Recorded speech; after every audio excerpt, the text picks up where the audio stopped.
नमस्ते दोस्तों, एक बार फिर से आरवी कोचिंग क्लासेस में आपका हार्दिक अभिनंदन है। मैं आज फिर से आपके सामने 9.1 कक्षा 8 की लेके आया हूँ, जिसके 2 क्वेश्चन शेष रहे थे वो आज के वीडियो में अपन कंप्लीट करेंगे। तो देखिए क्वेश्चन को आगे बढ़ाते हुए अपन कि आपको एक पंचभुजाकार बगीचा दिया गया है। जैसा कि आकृति में दर्शाया गया, आकृति आपके सामने एक पंचभुजाकार आकृति दी गई है, जिसका क्षेत्रफल ज्ञात करना है। इसमें एक ज्योति है, दूसरा कैंडिडेट कविता है। तो ज्योति का आलेख आपके सामने और कविता का भी डायग्राम दिया गया है। अब इसमें दोनों तरीके का उपयोग करते हुए बगीचे का आपको क्या ज्ञात करना है? क्षेत्रफल। क्या आप इसका क्षेत्रफल अन्य तरीके से भी ज्ञात कर सकते हैं? तो अपन देखेंगे कि इसको किस प्रकार से अपन हल करेंगे। सबसे पहले मैं आरेख ले रहा हूं, ज्योति का आरेख। तो ज्योति का आरेख लेंगे तो अपन लिखेंगे सबसे पहले हल में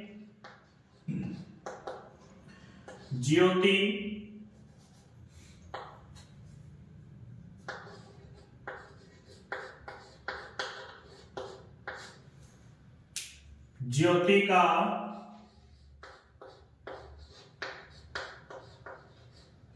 आरेख लिख देता हूं मैं, आलेख या आरेख। अब देखिए इसमें आरेख दिया गया है ज्योति का आपको। अब ज्योति का आरेख दिया गया है, आकृति कैसी है अपनी? पंचभुजाकार। तो अपन लिखेंगे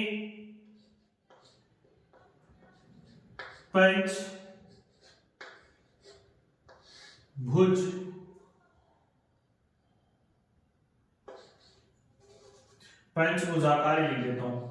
पंचभुजाकार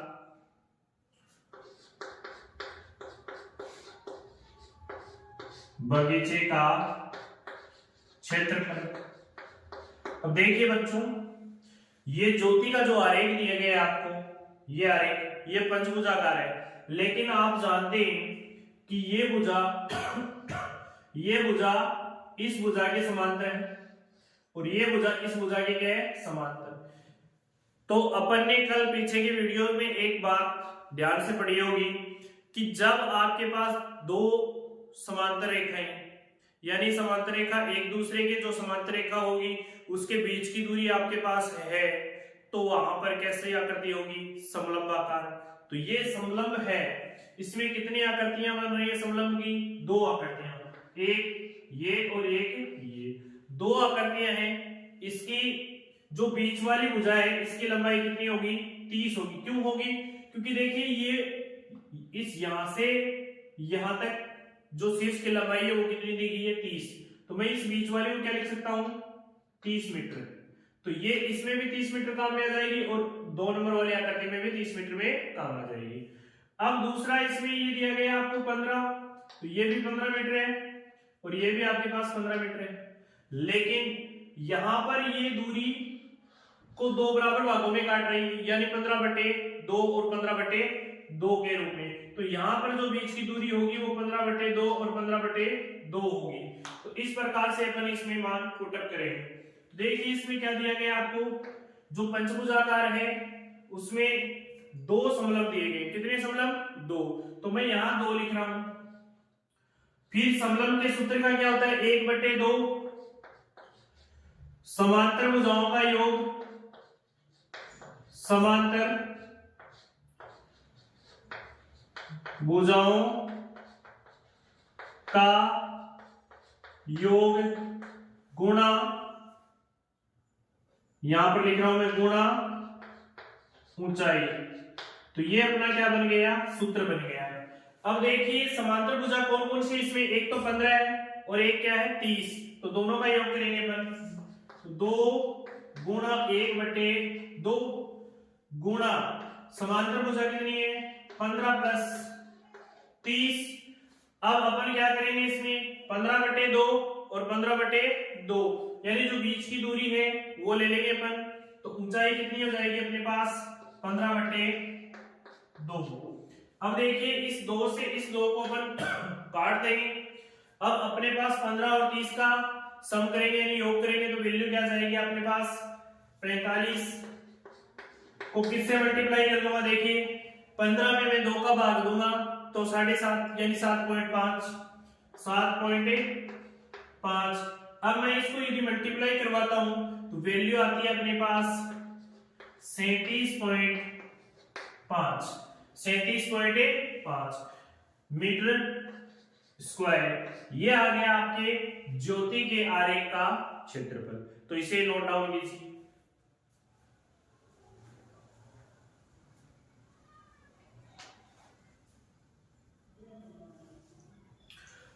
अब देखिए कविता के आरेख के बारे में अपन चर्चा कर रहे हैं। तो कविता का जो आरेख है उसको अपन किस प्रकार से करेंगे। ऊपर तो आपको एक त्रिभुज दिखाई दे रहा है और नीचे क्या दिया हुआ है, वर्ग। यानी ये वाली वैल्यू कितनी दी गई है, 15, ये भी 15, ये भी 15 और ये भी 15, क्योंकि ये जो मेन डायग्राम दिया गया है उसके हिसाब से अपन कर सकते हैं। फिर ऊपर वाली जो हाइट है वो कितनी रही, 15, क्योंकि टोटल हाइट कितनी है अपने पास 30, तो 15 और 15 कितनी हो जाएगी, 30 टोटल।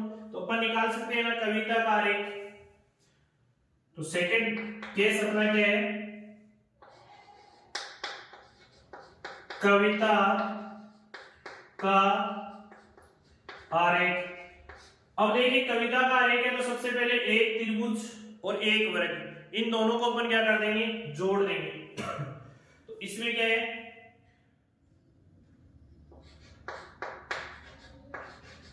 पंचभुजाकार बगीचे का क्षेत्रफल। इसमें अपन इस तरीके को हमें नहीं लेंगे, तरीका चेंज करेंगे। यानी एक तो इसमें क्या दिया हुआ है, त्रिभुज, तो त्रिभुज का क्षेत्रफल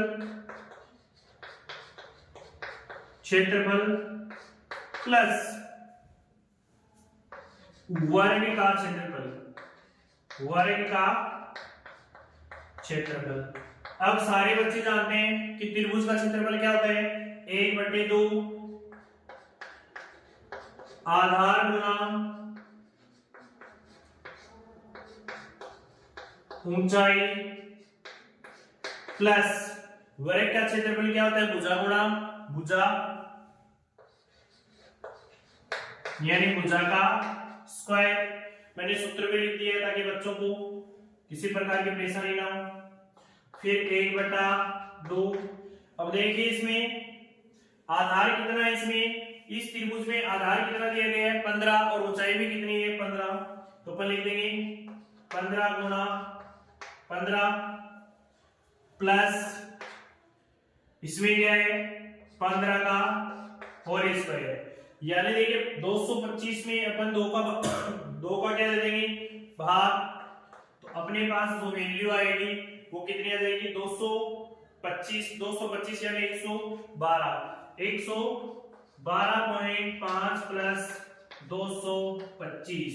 अब इनको ऐड करोगे ना तो पॉइंट के 5, फिर देखिए 2 और 5 कितने हो जाएंगे, 7, फिर 1 और 2 कितने हो जाएंगे, 3, और फिर कितने आ जाएंगे, 3 मीटर स्क्वायर। अपना फाइनली जो रिजल्ट है वो ये आ गया है। और इधर अपना पहले ही फाइनली ये रिजल्ट आ चुका है। तो कहने का मतलब दोनों की वैल्यू तो आएगी अपनी सेम, रिजल्ट सेम आएगा, लेकिन दोनों का तरीका है वो अलग अलग है। क्योंकि इसमें जो तरीका दिया गया है वो त्रिभुज का क्षेत्रफल प्लस वर्ग का क्षेत्रफल लगाना है, किसमें, कविता के आरेख में। तो अपन ने क्या किया, 1/2 आधार अपन ने इस त्रिभुज से लिया है, कितना, 15, ऊंचाई अपन ने क्या ली है, 15, क्योंकि देखिए इसकी टोटल जो लेंथ है वो कितनी दी गई है अपने को, 30 दी गई है। तो वर्ग के लिए 15 बची, शेष कितनी बची, 15। तो अपन ने उसको काम में ले लिया। 15 × 15 क्या होता है, 15 का वर्ग जानते हैं सभी बच्चे, 225 में अपन ने किसका भाग दे दिया है, 2 का। 225 के अपन ने हाफ कर लिए, 112.5। अब 15 का वापिस स्क्वायर आएगा, क्योंकि वर्ग का क्षेत्रफल क्या होता है, भुजा स्क्वायर। तो 15 का स्क्वायर क्या आ गया, 225। अब इनको ऐड करेंगे तो क्या आ जाएगा, 337.5 मीटर स्क्वायर। तो इसे लिख लीजिए।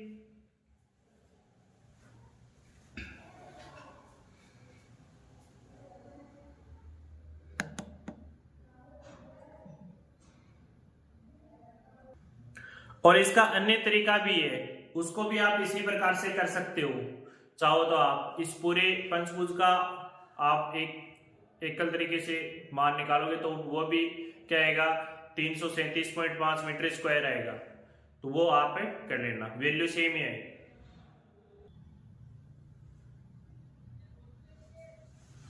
अब देखिए अच्छा क्वेश्चन है, एक संलग्न पिक्चर फ्रेम के आरेख के बाहरी एवं अंतः विमाएं क्रमशः आपको दी गई है 24, 28, 16 और 20। यदि फ्रेम के प्रत्येक खंड की चौड़ाई क्या है, यहाँ पर आप इंपॉर्टेंट चीज ये ध्यान से देखें कि चौड़ाई है वो समान है। जितने भी इसमें खंड दिए गए उनकी चौड़ाई क्या होगी, समान। तो अपन क्या करेंगे, प्रत्येक खंड का क्षेत्रफल ज्ञात करेंगे। तो देखिए इसमें खंड कितने हैं, सबसे पहले देखिए ए से बी तक की दूरी कितनी दी गई है अपने को, 24 सेंटीमीटर दी गई है। फिर ई से एफ दूरी कितनी दी गई है अपने को, 16 सेंटीमीटर दी गई है। अब देखिए ये ई से एफ है वो ए से बी के समांतर है। अब अपने पास ये वाली दूरी होनी चाहिए, वो ये कितनी दूरी होगी, ये दूरी अपन किससे निकालेंगे, ये टोटल दूरी अपने पास 28 दी गई है और अंदर वाली कितनी दी गई है 20। तो अपन देखिए 20 में से 28 घटाते हैं तो अपने पास कितनी वैल्यू बचती है, 8। अब 8 जो वैल्यू है ये यहां से यहां तक की दूरी और यहां से यहां तक की दूरी दोनों मिला के कितनी होगी, 8। तो 8 में ये दो पार्ट है तो अपन 8 में किसका डिवाइड करवा देंगे, 2 का। तो अपने पास ये वाली दूरी कितनी आ जाएगी, 24। तो ये दूरी भी कितनी होगी, 24। तो अपन बता सकते हैं यहाँ कि इसकी चौड़ाई को x मान लेंगे, हल करेंगे। प्रत्येक पहले क्या करेंगे अपन, घटाएंगे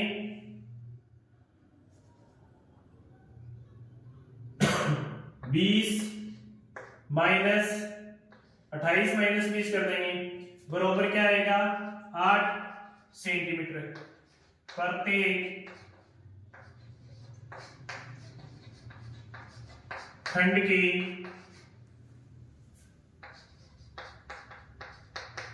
चौड़ाई समान है। तो खंड की चौड़ाई कितनी है, 8। अतः x बराबर 8/2 बराबर क्या जाएगा, 4 सेंटीमीटर। यानी कहने का मतलब है यहां पर क्या करोगे आप, 28 में से 20 घटा दोगे, चाहे आप 24 में से 16 घटाओ, वैल्यू कितनी आएगी, 8 आएगी। और प्रत्येक खंड की चौड़ाई क्या है, समान। तो समान चौड़ाई है तो अपन 2 का भाग दे देंगे, क्योंकि इधर वाले में भी हमें वैल्यू चाहिए और इसमें भी वैल्यू चाहिए। तो 2 पार्टों में डिवाइड होगी, क्योंकि कुल वैल्यू 8 है तो 2 पार्टों में डिवाइड होगी, क्योंकि ये वाला हिस्सा और ये वाला हिस्सा। तो अब देखिए अपने को क्या करना है कि प्रत्येक खंड का क्षेत्रफल निकालना है। तो सबसे पहले अतः अब क्या करेंगे, समलंब चतुर्भुज, समलंब चतुर्भुज ए बी एफ ए का क्षेत्रफल। अब देखिए बच्चों ये वाला क्षेत्रफल और ऊपर वाला डी एच जी सी का क्षेत्रफल क्या होगा, बराबर। क्षेत्रफल बराबर होगा किसके, चतुर्भुज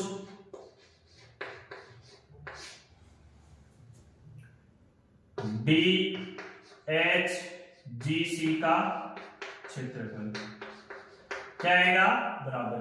क्यों आएगा, क्योंकि इसके बीच की दूरी समान है, दूसरी इसकी समांतर भुजा है, वो ऊपर वाले की समांतर भुजा है, ये भी कितनी है 24 सेंटीमीटर और ये कितनी है 16 सेंटीमीटर। चाहो तो आप एक का निकाल के दूसरे को इक्वल रख सकते हो, तो वैसा ही मैंने किया है।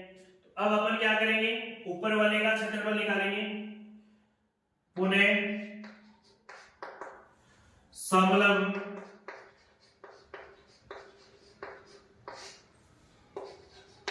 चतुर्भुज ए बी एफ ई का क्षेत्रफल।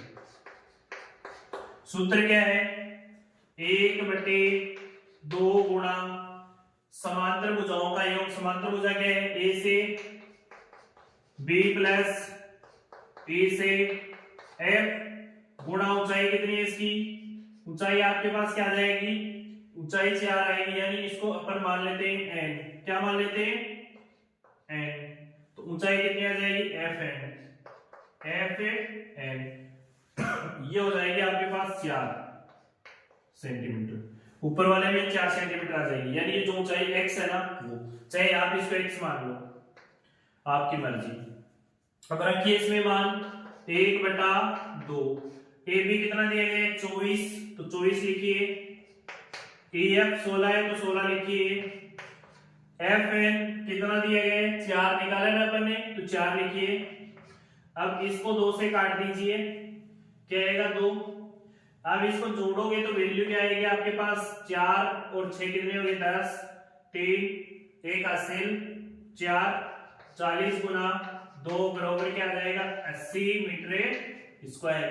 अब देखिए ए बी एफ किसके इक्वल है, डी एच सी के, अपन लिख सकते हैं ना, उसकी भी चौड़ाई है वो कितनी, चौड़ाई का क्षेत्रफल कितना आ जाएगा 80 मीटर स्क्वायर आ जाएगा। इसी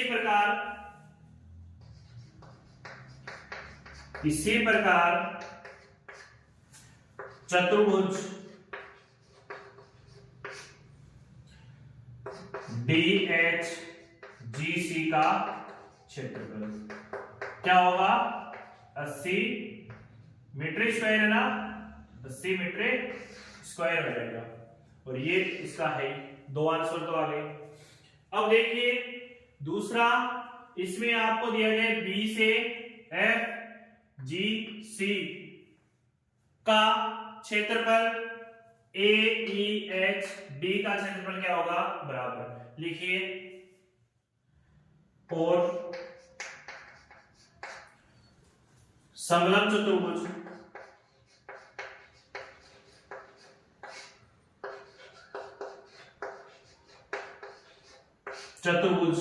क्या है, बी एफ जी सी का क्षेत्रफल इक्वल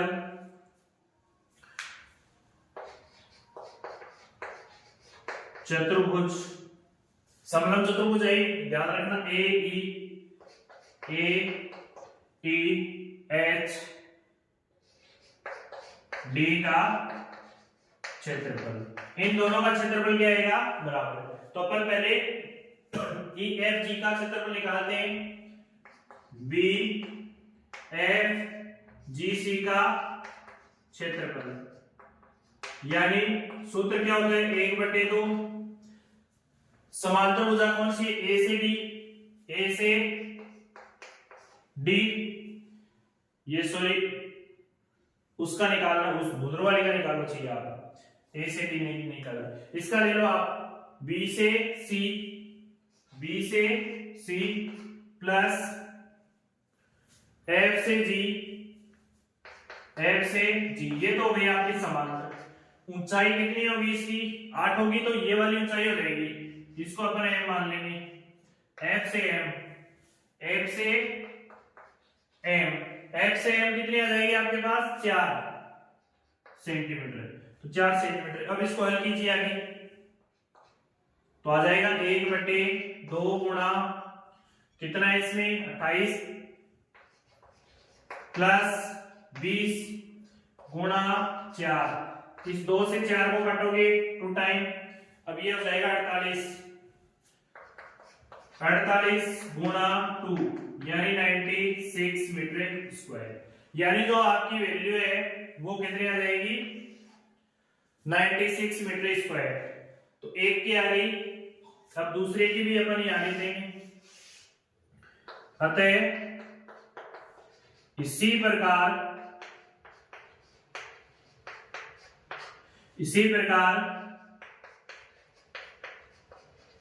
समलंब चतुर्भुज क्या है, ए एच डी का क्षेत्रफल कितना आ जाएगा आपके पास 96 मीटर स्क्वायर। अब देखिए बच्चों, आपके पास पहले जो वैल्यू निकाली थी इसकी वो कितनी आ गई 80 मीटर स्क्वायर, फिर ऊपर वाले की भी क्या आ गई आपके पास 80, फिर इधर वाले की 96 और इधर वाले की भी क्या आ गई 96। तो ये आपका क्वेश्चन कंप्लीट होता है। तो आशा करता हूँ ये क्वेश्चन अच्छे से आपको समझ में आया होगा। तो ज्यादा से ज्यादा चैनल को सब्सक्राइब कीजिए और वीडियो को लाइक शेयर कीजिए। जय हिंद जय भारत, इसे नोट कीजिए।